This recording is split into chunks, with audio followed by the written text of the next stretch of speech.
هذا سبيل الله قد وضحت أعلامه من فوقه نور يمضي عليه المؤمنون به درب الهدى بالقوم معمور. هو صحيح البخاري واسمه الجامع الصحيح المسند من حديث رسول الله صلى الله عليه وسلم وسنته. وعلموا من تقدرون على تعليمه والكل مأجور. بسم الله الرحمن الرحيم. باب طرح الإمام المسألة على أصحابه ليختبر ما عندهم من العلم. امام کا اپنے شاگردوں سے سوال کرنا تاکہ ان کے علم کا امتحان کریں.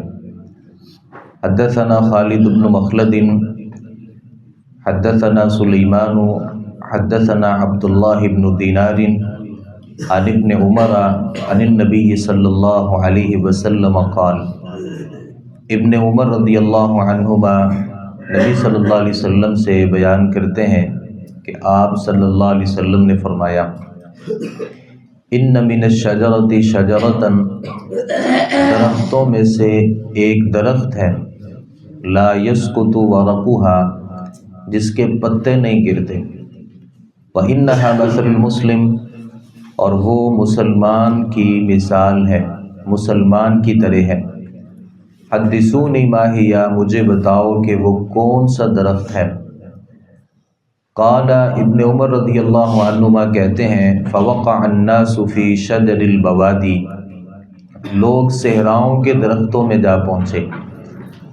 قال عبداللہ رضی اللہ عنہ نے کہا فوقع فی نفسی انہا النخلہ، میرے دل میں یہ بات پیدا ہوئی کہ وہ کھجور کا درخت ہے.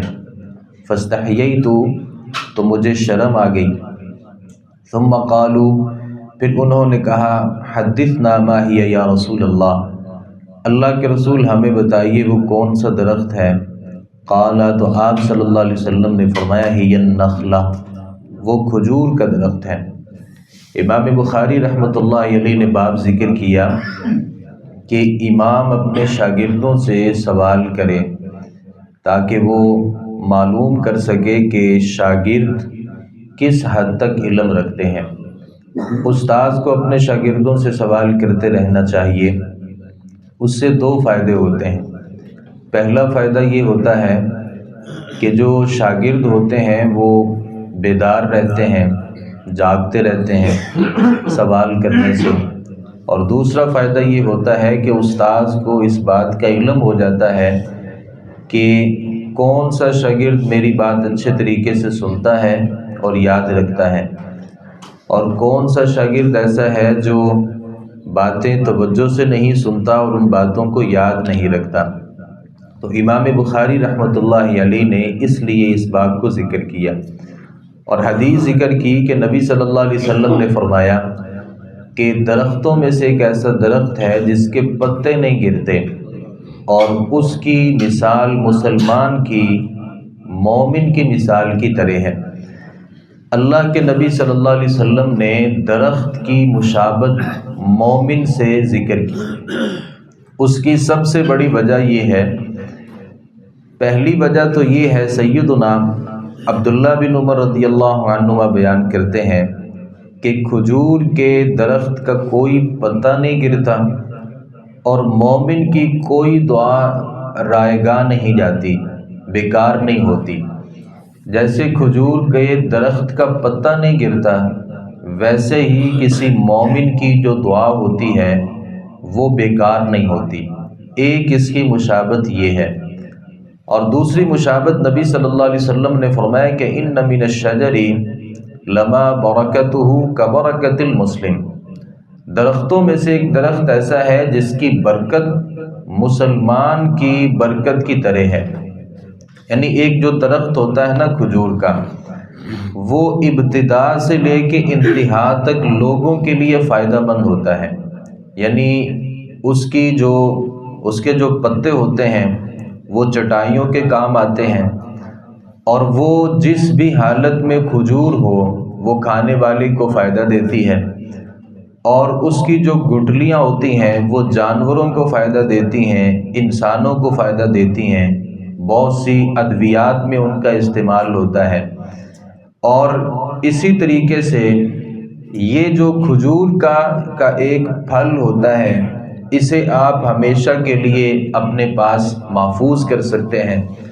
تو مومن کی جو زندگی ہوتی ہے وہ بھی ایسی ہی ہوتی ہے کہ وہ اپنی ابتدا زندگی سے لے کے انتہا تک لوگوں کے لیے فائدہ مند ہی ہوتا ہے۔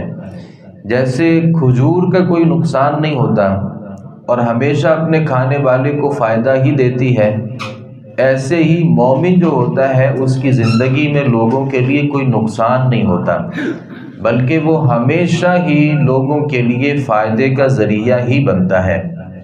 نبی صلی اللہ علیہ وسلم نے جب یہ سوال کیا تو سیدنا عبداللہ بن عمر رضی اللہ عنہما بیان کرتے ہیں کہ وہ وجہ یہ تھی کہ جمار یعنی کھجور کا جو گودا ہوتا ہے نا، وہ ہمارے سامنے لایا گیا۔ ابھی میں اس کو کھا ہی رہا تھا کہ نبی صلی اللہ علیہ وسلم نے یہ سوال کر لیا، تو فوری میرے ذہن میں یہ بات پیدا ہوئی کہ اللہ کے نبی صلی اللہ علیہ وسلم نے جس درخت کے بارے میں سوال کیا ہے نا، یہ وہی درخت ہے جس کا میں اس وقت پھل کھا رہا ہوں۔ لیکن صحابہ کرام رضوان اللہ علیہم اجمعین نے سمجھا کہ شاید وہ کوئی صحراؤں کا درخت ہوگا جس کا کوئی پتا نہیں گرتا، تو صحابہ کرام رضوان اللہ علیہم اجمعین اس بات کو نہیں سمجھ سکے۔ ایک دوسری روایت میں آتا ہے، سیدنا عبداللہ بن عمر رضی اللہ عنہ بیان کرتے ہیں کہ 10 صحابہ کرام تھے، 9 الگ تھے اور 10واں میں تھا، یعنی 10 صحابہ کرام رضوان اللہ علیہم اجمعین وہاں پہ بیٹھے تھے، جس میں ابو بکر رضی اللہ عنہ بھی تھے اور عمر رضی اللہ عنہ بھی تھے۔ میرے دل میں یہ بات پیدا ہوئی اور میں فوری سمجھ گیا کہ وہ درخت جو ہے وہ کھجور کا درخت ہو سکتا ہے۔ لیکن حدیث میں آتا ہے کہ عبداللہ بن عمر رضی اللہ عنہ بیان کرتے ہیں کہ میں چونکہ سب سے چھوٹا تھا، 9 عمر تھا، ابو بکر و عمر رضی اللہ عنہما جیسے صحابہ وہاں پہ بیٹھے تھے، تو مجھے شرم آ گئی اور میں نے یہ بات نبی صلی اللہ علیہ وآلہ وسلم کو نہیں بتائی۔ بعد میں عمر رضی اللہ عنہ کو بیٹے نے جب بتایا نا کہ میرے دل میں یہ بات پیدا ہو گئی تھی اور میں نے حیا کرتے ہوئے یہ بات نہیں بتائی، تو سیدنا عمر رضی اللہ عنہ نے کہا کہ اگر تم یہ بات اس وقت بتا دیتے، یعنی نبی صلی اللہ علیہ وسلم کی مجلس میں اس سوال کا جواب دے دیتے، تو یہ میرے لیے اس سے بہتر ہوتا کہ میرے پاس یہ نعمت ہوتی، یہ نعمت ہوتی، اللہ کی یہ نعمت بھی ہوتی، ان نعمتوں سے بڑھ کے مجھے یہ اچھا لگتا کہ تم نبی صلی اللہ علیہ وسلم کی مجلس میں اس سوال کا جواب دے دیتے۔ یہاں سے ایک بات جو بہت حد تک ہمیں سمجھنے کی ضرورت ہے، وہ بات یہ ہے کہ بڑوں کا جو اکرام اور احترام ہوتا ہے، یہ ہماری زندگی میں بہت ہی زیادہ ضروری ہونا چاہیے۔ جیسا کہ عبداللہ بن عمر رضی اللہ عنہما نے نبی صلی اللہ علیہ وسلم کو سوال کا جواب صرف اس لیے نہیں دیا کہ بڑے علماء وہاں پر موجود تھے، یعنی ابو بکر رضی اللہ عنہما، عمر رضی اللہ عنہ، تو یہ بڑے بڑے صحابہ کرام کا احترام کرتے ہوئے اور اکرام کرتے ہوئے جناب عبداللہ بن عمر رضی اللہ عنہما نے اس سوال کا جواب نہیں دیا۔ تو اس سے بڑوں کی موجودگی میں جو گفتگو ہے، اس سے ہمیں رکنا چاہیے۔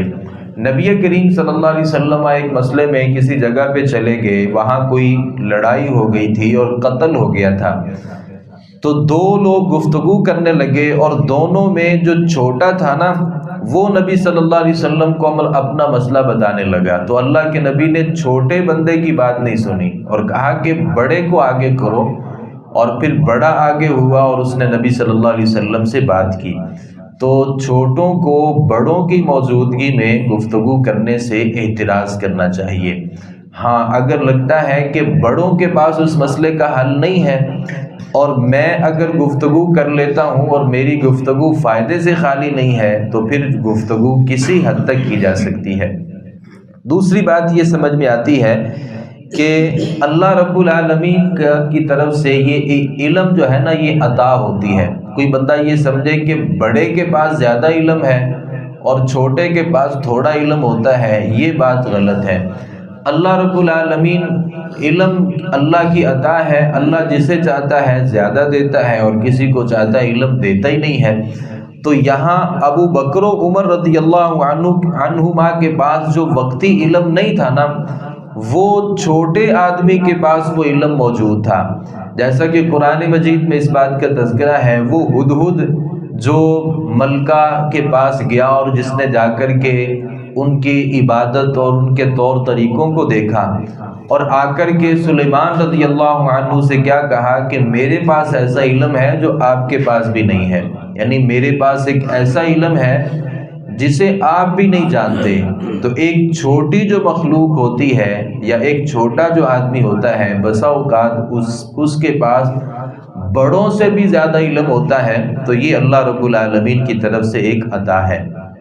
مزید ایک بات سمجھ میں آتی ہے، امام مالک رحمۃ اللہ علیہ اس بات کا تذکرہ کرتے ہیں، اگر کسی بندے کے دل میں یہ خواہش پیدا ہو جائے، جیسا کہ ہمارے دلوں میں بھی بسا اوقات یہ خواہش پیدا ہوتی ہے، کسی اچھے عالم کو دیکھ کے اور اس کی گفتگو کو سن کے یا کسی اچھے قاری کی تلاوت کو سن کے ہمارے دل میں بسا اوقات ایک خواہش پیدا ہوتی ہے کہ کاش میرا بیٹا بھی اس جگہ پہ ہوتا اور میرا بیٹا بھی ایسا قرآن مجید پڑھتا، یا یہ عالم کو اللہ نے جو ایک عزت دے رکھی ہے نا، کاش میرا بیٹا بھی ایسا ہوتا۔ تو یہ خواہش کرنا کوئی غلط نہیں ہے، جیسا کہ عمر رضی اللہ عنہ نے خواہش کی تھی کہ کاش کہ تم اللہ کے نبی صلی اللہ علیہ وسلم کے سامنے اس سوال کا جواب دے دیتے، تو یہ تمہارا سوال کے جواب کا جواب دینا میرے لیے یہ چیزوں سے زیادہ بہتر تھا۔ تو یہ کوئی تکبر نہیں ہوتا، کوئی ریاکاری نہیں ہوتی، کوئی نمود و نمائش نہیں ہوتی، کوئی غلط بات نہیں ہے کہ کوئی کسی آدمی کے دل میں یہ خواہش پیدا ہو جائے کہ کاش میں یہ کام کر لیتا اور میرے بچوں میں یہ کام ہو جائے، تو یہ غلط نہیں ہے۔ جیسا کہ نبی صلی اللہ علیہ وسلم کے سامنے جو سوال کے جواب دینے کا مسئلہ تھا، عمر رضی اللہ عنہ نے ایسی خواہش کی تھی۔ تو مجموعی طور پہ باب کا خلاصہ یہ ہے کہ عالم جو ہے وہ کسی سے سوال کر سکتا ہے۔ نبی صلی اللہ علیہ وسلم اکثر اپنے شاگردوں سے، اپنے صحابہ کرام رضوان اللہ علیہ مجمعین سے کوئی نہ کوئی سوال کیا کرتے تھے اور صحابہ کرام رضوان اللہ علیہ مجمعین اس کا جواب دیا کرتے تھے۔ سوال کرنے کا بھی ایک طریقہ ہوتا ہے اور جواب دینے کا بھی ایک طریقہ ہوتا ہے، اور جواب اگر غلط دیا جائے تو اس کی تصحیح کا بھی ایک طریقہ ہوتا ہے، جس کا لحاظ نبی کریم صلی اللہ علیہ وسلم اور صحابہ کرام رضوان اللہ علیہ مجمعین بہت اچھے انداز سے کیا کرتے تھے۔ اللہ تعالیٰ سے دعا ہے صحیح معنوں میں حدیث کو سمجھنے، اس پر عمل پیرا ہونے کی توفیق عطا فرمائے۔ وما علینا الا البلاغ المبین۔